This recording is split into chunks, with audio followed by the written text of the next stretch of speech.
Bonjour, je m'appelle Glenn Smith et je suis celui qui vous accueille chaque semaine pour notre étude que nous avons intitulée Suivre Jésus selon Saint Matthieu. Et aujourd'hui, nous sommes à notre 21e épisode. On se trouve dans le quatrième série d'histoires, le quatrième récit dans cet évangile. Après que nous avons étudié les petites histoires sur le règne de Dieu en Matthieu 13, nous nous trouvons dans plusieurs textes en 14, 15, 16 et 17 qui nous donnent un portrait de Jésus qui est de plus en plus reconnu comme le Fils David, le Fils de l'homme, le Fils de Dieu vivant, le Christos, le roi, comme on a vu depuis chapitre 2.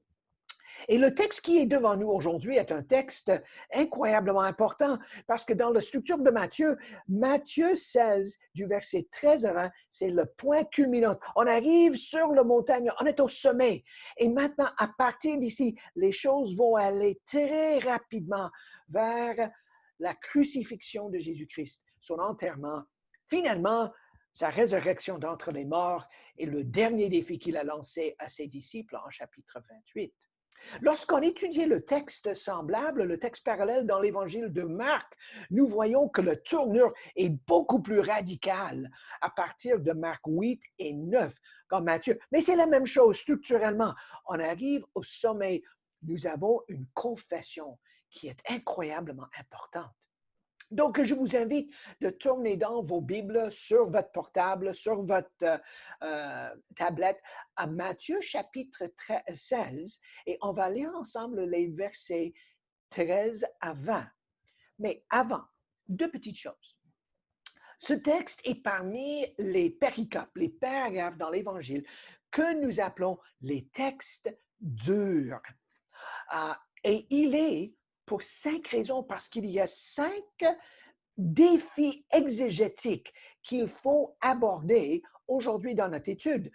Par exemple, quand Jésus dit sur 7 pierres, donc cette substantif, c'est ce petit mot, cet petit article, 7, de quoi fait-il référence? Il y a aussi, pour la première et une des seules fois dans les évangiles, Jésus utilise le mot ecclésia, qui est traduit en français par le mot église. Pourquoi est-ce que Matthieu a utilisé ce mot? Ensuite, il y a cette expression, les portes de l'enfer. Et les portes de l'enfer ne seront pas prouvées plus fortes que, OK, prochaine expression, défi exégétique, les clés du royaume. Qu'est-ce que c'est qu'un clé du royaume? Et finalement, il y a cet échange à la fin du paragraphe entre lié et délié, lié ayant été liés. Donc, ces 5 défis exégétiques nous obligent d'être très diligents en interprétant le texte aujourd'hui. Afin de faciliter notre apprentissage dans le texte, dans le 22e épisode, Sandy va continuer dans le même paragraphe et elle va nous parler des principes universels dans une étude inductive et comment approprier personnellement et collectivement le passage à nos vies et à nos communautés locales. Donc, nous allons nous camper pour 2 semaines ici dans ce texte. Ce texte est fascinant parce que c'est une confession de Pierre. Dans ma bibliothèque, un de mes livres préférés de l'histoire de l'Église, c'est les Confessions de Saint Augustin. Et ce livre, ce volume, en plusieurs grandes sections, était la première fois que quelqu'un a réfléchi intérieurement sur sa vie en vue de confesser Jésus comme Seigneur. Les confessions sont importantes. Et si nous avons une confession de Pierre, et on dit Pierre, mais il est tellement stable que c'est qui cet ami-ci? Et nous avons sa confession et quelque chose que Jésus a dit qui était incroyablement important. Il est pour cette raison qu'on arrive au sommet de la montagne. Afin de faciliter notre étude ce soir, je vais lire le texte dans la traduction écuménique de la Bible, le TOB. Plusieurs d'entre vous sont dans le Nouvelle Seconde ou dans la Bible du Semeur. écoutez-moi pour avoir une autre lecture du paragraphe.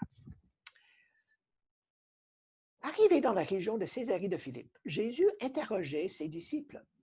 Au dire des hommes, qui est le Fils de l'homme?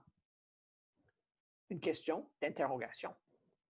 Ils dirent, pour les uns, Jean le Baptiste, pour d'autres, Élie, pour d'autres, Jérémie, ou l'un des prophètes, et tantôt on va mentionner Jonas. Il leur dit, et vous, que dites-vous que je suis?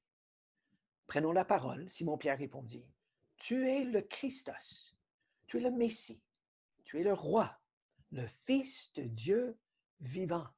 Reprenons alors la parole, Jésus lui déclara, heureux es-tu Pierre, fils de Jonas, car ce n'est pas la chair et le sang qui l'ont révélé cela, mais ton Père qui est aux cieux. Et moi, je te le déclare, tu es Pierre. Et sur cette pierre, je vais bâtir mon Église. Et la puissance de la mort n'aura pas de force contre elle. Je te donnerai les clés du royaume des cieux, et tout ce que tu lieras sur la terre sera lié aux cieux, et tout ce que tu délieras sur la terre sera délié aux cieux. Alors, il commanda sévèrement aux disciples de ne dire à personne qu'il était le Christos, le Christ. Commençons avec le contexte du passage. On l'a déjà décrit et nous arrivons à un point ici. Jésus est en Césarée-Philippe et on arrive au sommet de la montagne qu'on va jumeler avec le paragraphe subséquent que je vais mentionner dans notre application. On est en Césarée-Philippe. Et si vous avez une carte, vous allez découvrir que Jésus se trouve avec ses disciples 40 kilomètres au nord de Palestine, à quelques 500 mètres au niveau de la mer Morte. Il est hors de Palestine. Et encore, lorsqu'on compare avec chapitre 2, les versets 1 à 12, la rencontre avec les rois mages, chapitre 3 avec le centurion, la semaine passée avec le syrophénicien, tout à coup, nous nous rendons compte que nous sommes dans ces passages où le message de Jésus est donné à l'extérieur de Palestine. Et le message de Jésus, selon saint Matthieu, est incroyablement universel dans son élan. Mais il est important parce que ce texte, cette confession de Pierre est faite dans un contexte où le polythéisme, les grottes, les superstitions étaient tellement répandues et Jésus se trouve là à ses disciples pour dire au pouvoir et aux principautés, je suis le Fils de l'homme. Je suis le Fils du Dieu vivant. Je suis le Christos, 2 fois dans ce texte. Donc, le contexte pour le texte est incroyablement important. Le texte se divise très facilement, classiquement Matthieu. Dans les versets 13 à 16, nous avons un contraste avec une approche pédagogique. Dans les versets 17 à 19, nous avons 3 phrases clés, 3 clauses, et ensuite, il y a une antithèse à la fin. OK, prenons le premier paragraphe, les versets 13 à 16. Et le texte dit, arrivé dans la région de Césarée-Philippe. Dans nos textes français, on ne traduit pas le contraste, qui est le D. Donc, il faut comparer le verset 12 avec le verset 13. Parce que dans le verset 12, Jésus interrogeait ses disciples sur le levain des pharisiens et des scribes. Et dans le verset 12, ils reconnaissent que Jésus a fait un avertissement contre l'enseignement des grands chefs de file religieux. Donc, maintenant, hors Palestine, Jésus, grand pédagogue qu'il est, il dit, les gens, que disent-ils que je suis? Nous sommes déjà habitués de rencontrer ce Jésus pédagogue qui aime poser des questions. N'oubliez jamais, Jésus est un rabbin, c'est un enseignant juif. L'utilisation des interrogations est importante dans l'apprentissage. On a déjà vu dans le chapitre 9 et on l'a beaucoup vu dans le texte clé de Matthieu en chapitre 13. Et les disciples disent et ils énumèrent certains prophètes.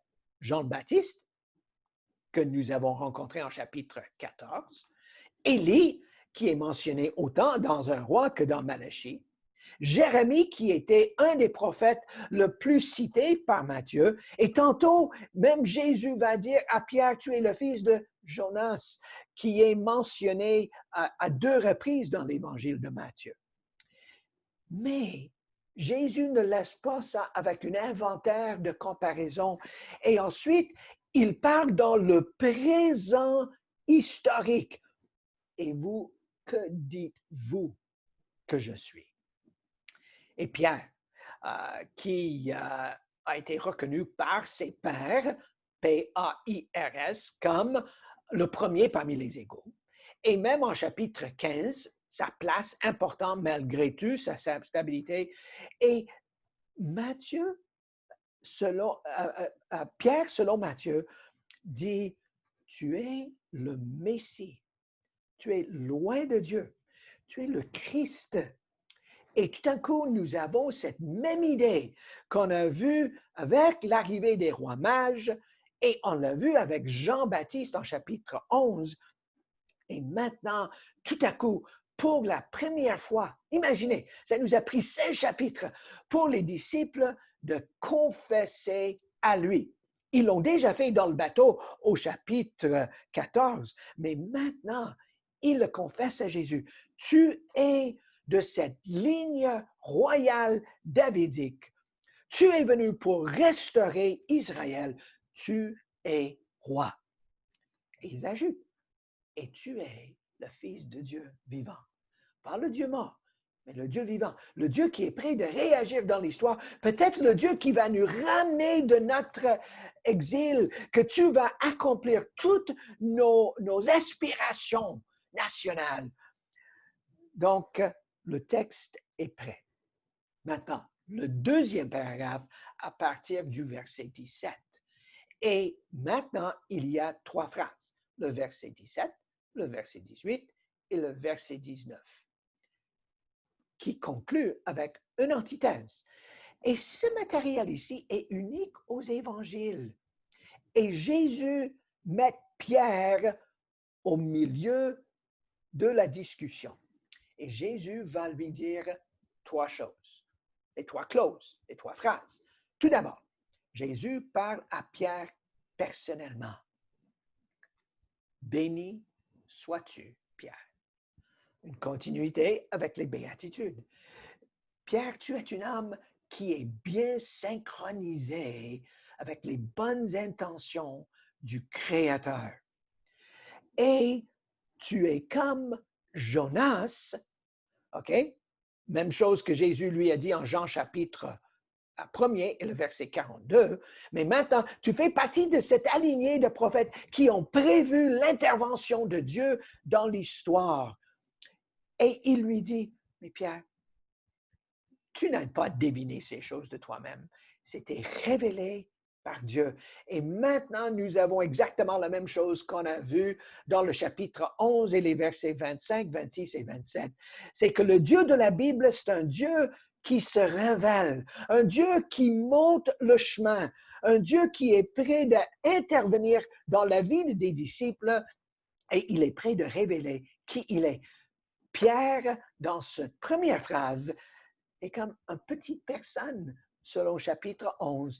Et Jésus lui parle directement parce que Dieu a révélé sa confession.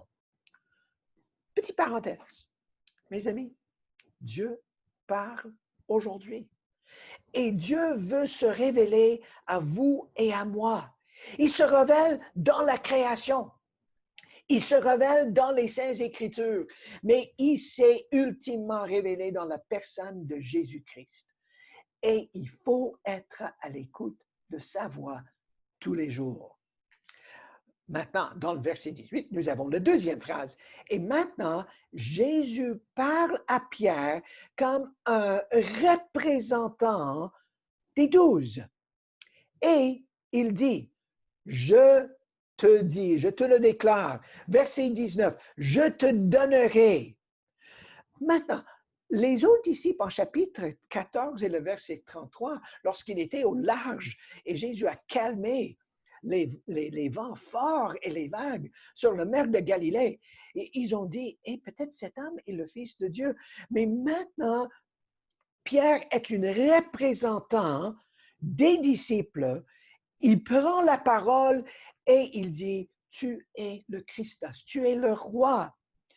Et Jésus lui dit, Pierre, oui, j'ai déjà changé ton nom. Tu étais Céphas. Ça, c'était son nom en araméen.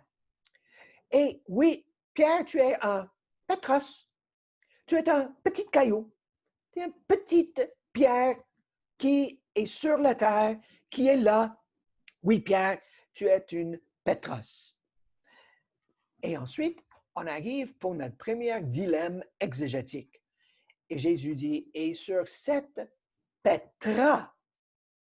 La seule différence dans les mots, c'est le dernier lettre en grec, la dernière lettre en grec. Et c'est la différence entre un masculin, Petros, un petit caillou, et Petra, féminin, qui veut dire un grand rocher. Donc, cette Petra réfère à quoi? Évidemment, si vous êtes d'origine catholique romaine, vous savez que l'Église catholique a interprété ce texte pour dire que Rome, c'est le centre de l'Église et l'évêque de Rome est le pape avec une autorité. Donc, leur doctrine sur l'Église est basée en interprétant l'adjectif set avec, pour Pierre. D'autres personnes, moi compris, peuvent facilement imaginer Jésus qui dit, tu, Pierre, tu es un petit caillou. Et moi, je suis le Pétra. Et sur moi, je vais bâtir mon Église. D'autres personnes vont un peu plus loin et ils jumellent les gestes de Jésus, comme je viens de vous montrer, et sur cette Petra, OK, moi, je vais bâtir mon Église. D'autres personnes ont dit, ah, peut-être Glenn, mais peut-être aussi la confession. Donc, ils vont jumeler la geste avec la confession de Pierre. Donc, ce qui est évident, que nous avons l'image de la construction. Et nous avons Jésus qui dit, sur moi, sur la confession de Pierre, je vais bâtir mon ecclésia. Et les seules fois que le mot ecclésia, qui est traduit par église en français, est dans l'évangile de Matthieu. On va le rencontrer une autre fois lorsqu'on arrive au chapitre 18 et le 4e discours. Mais ce qui est important n'est pas le mot, mais la continuité avec la notion vétérotestamentaire sur la communauté de ceux et celles qui confessent Yahweh, la Kahal. Et Jésus est en train de dire ici, et sur ma personne et cette confession, je vais faire cette continuité avec le peuple de Dieu qui vont être une porte-parole de ma personne dans le monde. Et l'idée ici, c'est évidemment très enraciné dans l'idée que Jésus est le cœur. Jésus est l'appui de la vérité et il y a une continuité avec la communauté qui est incroyablement importante dans le texte. Mais maintenant, on arrive pour un autre défi exégétique. Parce que dans le texte que je vous ai lu, le texte dit que les portes ou la puissance de la mort n'aura pas de force contre l'ecclésia, contre la communauté. L'expression littéralement, c'est les portes de l'enfer, les portes de la puissance, de la mort. Et ce qui est évident, c'est que nous avons une continuité avec les défis qu'on a déjà vus en Matthieu entre les principautés et les pouvoirs et la force de Jésus qui a démasqué le malin et ses démons. Et Jésus dit très clairement ici, je suis le Christos, je suis le Fils de Dieu vivant. Je vais bâtir ma communauté et la mort et les puissances de la mort ne va jamais démontrer plus puissante que mon œuvre dans le monde. Ce qui est important avec cette deuxième phrase, c'est qu'avant tout, Pierre est important dans l'histoire.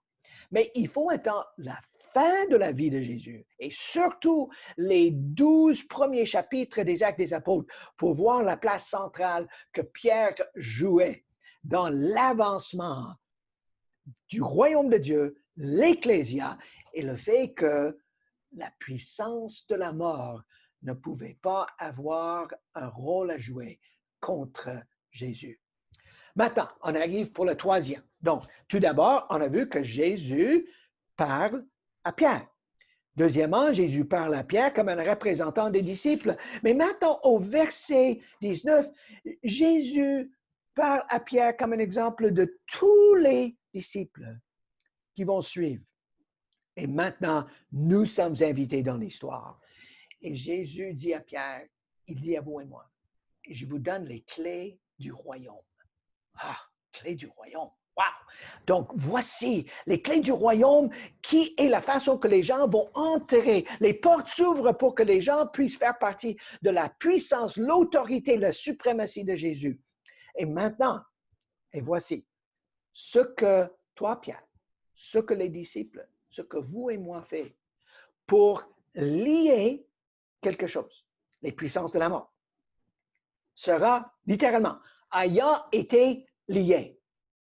Pour ainsi dire, ce que nous faisons dans les cieux par la puissance du Dieu trinitaire, ces choses auront déjà été liées. Et ce que nous dénions pour libérer les forces du bien dans le monde auront ayant été déjà déliés. Donc, nous voyons le va-et-vient, les clés du royaume, on est partenaire avec Dieu, mais Dieu reste souverain. Donc, ça nous amène à l'avertissement, l'antithèse. Et Jésus leur dit, dites rien, verset 20, parce que le timing n'était pas encore précis, n'était pas prêt. Donc, Jésus dit d'attendre. Mais il y a une autre chose dans ce péricope. Dans le texte qui suit, on est quoi? Quelques minutes plus tard, peut-être? On ne sait pas. Mais voici ce qui est important. C'est que Pierre n'aime pas le fait que Jésus dit que les portes du règne de Dieu vont passer par la crucifixion. Et il dit, jamais de la vie, Jésus, jamais, ça ne va jamais arriver. Et Jésus dit, Pierre, arrière de moi, Satan. Parce que Jésus voyait une force diabolique dans sa contradiction. Et il dit, ta façon de penser ne penche pas vers les choses de Dieu, mais vers les choses de la puissance de la mort. La voie du royaume passe par la souffrance, par la crucifixion. Ça ne passe pas par le triomphalisme. Donc, en conclusion, ce texte est un grand texte biblique, un grand texte théologique, mais un texte qui nous interpelle. Est-ce que nous pensons selon les choses de Dieu ou est-ce que nous sommes préoccupés par soi-même? Et mes amis, je vous invite de porter une attention particulière à cette confession. Est-ce qu'elle est la vôtre? Avez-vous déjà confessé Jésus-Christ comme roi de votre vie, de votre argent, de votre sexualité, de vos préoccupations, votre amour et de votre avenir? Voici un texte qui dit dans quelle direction est-ce que votre façon de penser penche? Vers le Dieu vivant ou vers les choses de ce monde qui n'est que la puissance de la mort? Parce que Jésus est roi. Il est le Christos. Que le Seigneur vous accompagne. Au revoir.